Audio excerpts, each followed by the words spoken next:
Good morning, children. I hope you understood what we did in session 1. Today we will start session 2. So let's begin.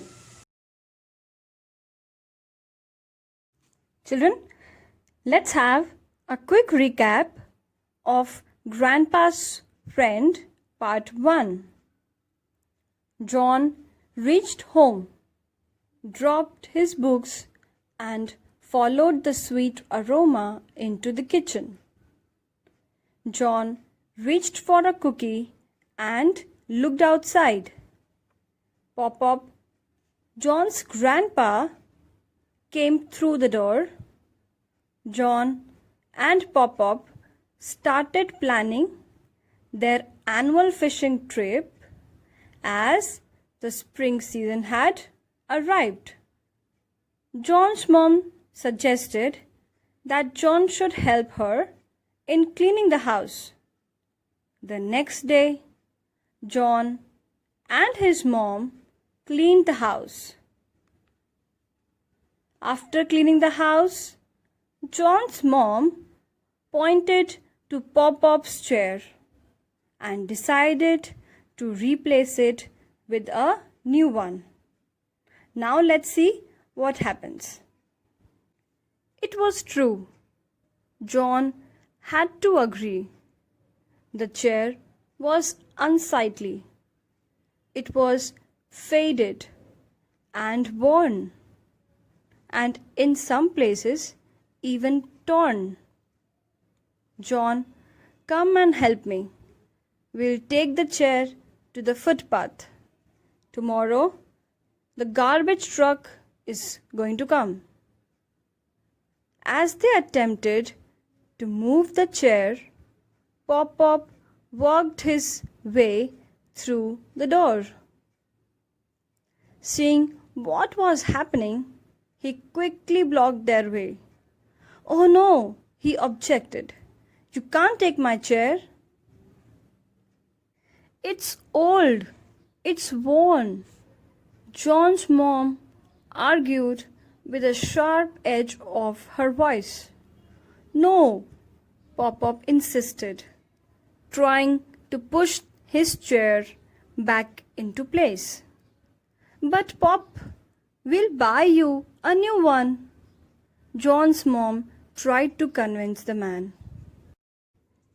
"I don't want a new one." Pop-Pop's voice trembled. "I give up." John's mom let go of the chair. "We'll discuss it tonight when Matt gets home." With a sigh of relief, the old man sank into his chair and closed his eyes. "Pop-Up, why you won't let us get rid of the chair?" John asked when his mother left the room. "It's so old." Children, till now we have seen that John's mother tries to convince Pop-Up to replace his old chair, but Pop-Up insists to keep his old one. Why doesn't the grandpa like to remove the chair? Can you guess? Grandpa's Friend Part 2. "You don't understand, John." Pop-Up shook his head from side to side, and after a long pause, he said, "I sat in this chair with your grandma right here when I asked her to marry me. It was so long ago, but when I sit in this chair and close my eyes, I feel she's near." The old man passed his hand gently along the arm of the chair. It's amazing, John thought, how Popup can remember things from the past. In the present, he forgets almost everything. John sat down on the floor by Popup's feet and listened as the old man went on. And the night your father was born, I sat in this chair. I was nervous. I was scared when they placed the tiny baby into my arms. Yet I was never happier. A smile suddenly lit his old face. Popup was emotionally attached with the chair. John sat down beside Popup and listened carefully as Grandpa narrated. I think I'm beginning to understand, John said thoughtfully. Many years later, Popup's voice broke and he paused a moment before he continued.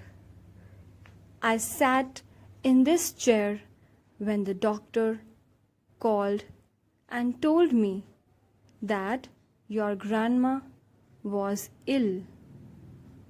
I was lost without her, but the chair gave me comfort and warmth. The old man's sadness seemed to grow as he recalled that unfortunate day. I'm sorry, Popup. John looked at his grandfather and said, I do see now. This is not just any old chair. This is more like your friend. Yes, we have gone through a lot together, Popup said. That night, however, when John and Popup were asleep, John's mom and dad carried the chair to the footpath. John understood that the chair was very dear to Popup, and it was more like a friend of Grandpa.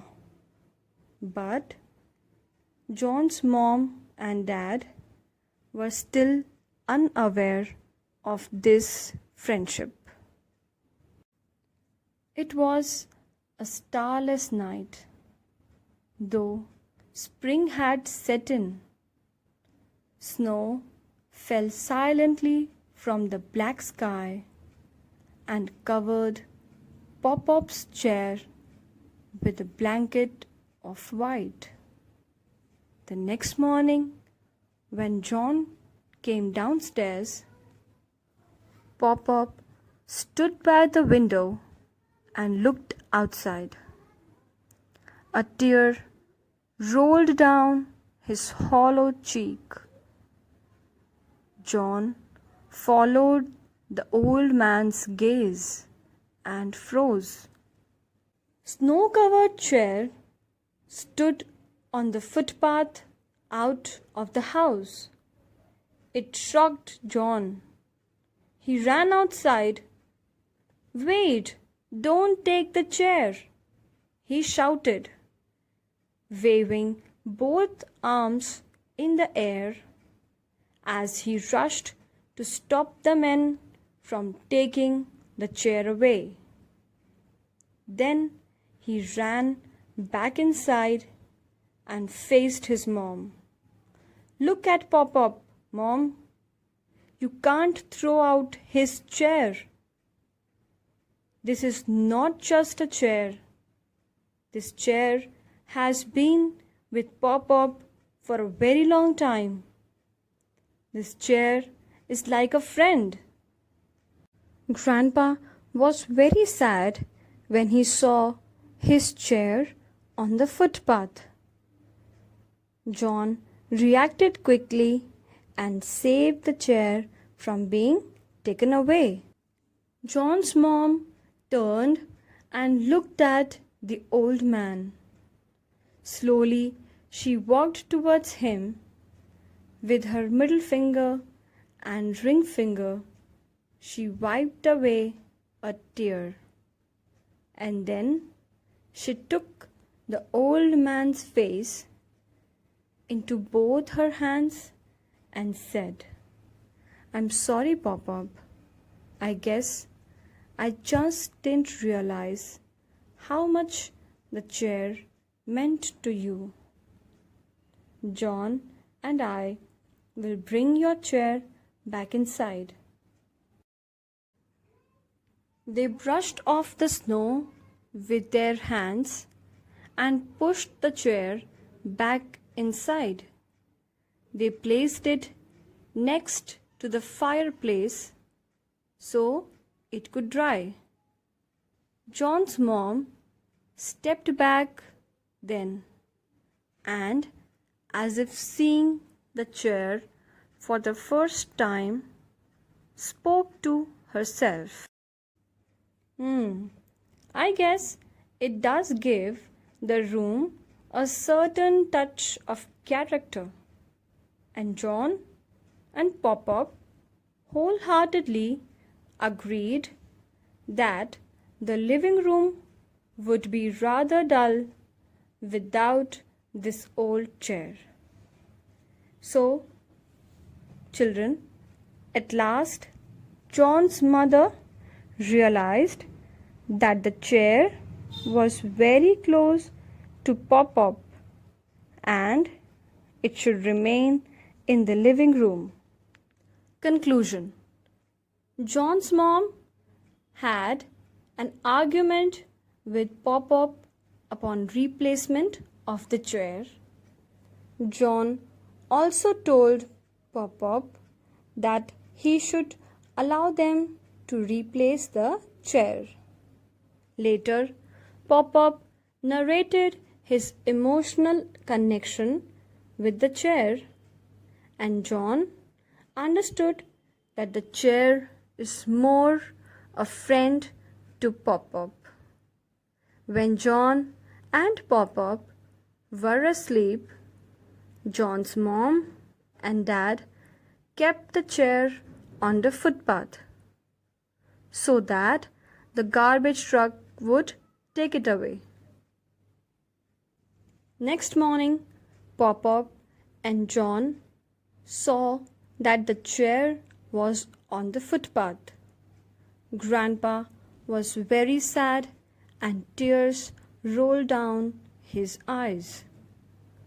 John ran and saved the chair from being taken away. John's mom realized the importance of the chair for Popup and apologized, wiping his tears. John and Mom brought back the chair and kept it near the fireplace for drying. With this, we have come to the end of session 2. I hope you liked and understood the story of Grandpa's friend. Thank you.